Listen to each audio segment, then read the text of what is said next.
Yopougon Ouassakara, siège de la majorité présidentielle. Ce sont des militants encore en état de choc que nous avons rencontrés ce jeudi matin, quelques heures après l'attaque de leur siège. Le spectacle offert ici est désolant.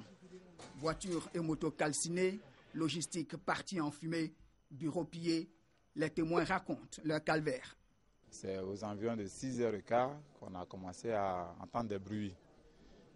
Moi, j'étais en train de travailler dans mon bureau. Les militants m'ont trouvé pour dire de ne pas sortir et que les militants du RDS sont en train d'attaquer le siège. Bon, nous avons donc pris soin d'alerter la police et nous sommes donc restés enfermés jusqu'à ce que la police vienne nous exfiltrer. Un jeune qui est venu dire, fédéral, ils arrivent, les jeunes du RDS arrivent. Au moins, ils nous disaient qu'ils étaient déjà arrivés devant la porte. Donc, moi, le fédéral, plus 3 jeunes, nous sommes entrés dans le bureau du fédéral, on a fermé. Et puis, nous sommes partis sous la douche. C'est comme ça qu'on a fermé. Donc, on a fermé, ils ont commencé à tout casser. Côté bilan, il y a eu plus de peur que de mal. Des documents emportés, une voiture et une moto brûlées, 2 blessés internés au centre de santé de Ouassakara, dont un poignardé à l'arme blanche. Ils étaient nombreux.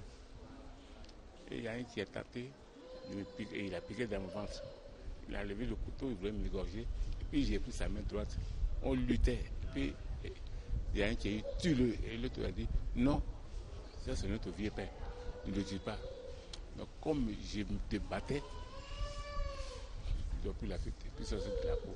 Cette attaque du siège de la LMP intervient dans un contexte particulièrement tendu, l'attente des résultats du 2e tour de l'élection présidentielle, d'où cette analyse. Cet acte de ce aujourd'hui dont vous êtes témoin là n'est pas un acte isolé.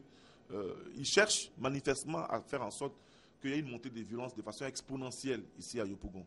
Comprenez que sans raison, nous attendons tous les résultats. Ce n'est pas nous qui proclamons les résultats. J'ai parlé à nos militants pour leur dire de rester calmes, de ne pas céder à la provocation, de ne pas chercher aussi à poser des actes de représailles. La brigade anti-émeute BAE a sécurisé le périmètre du siège de la majorité présidentielle de Yopougon Ouassakara. Le calme est revenu. La situation est présentement sous contrôle.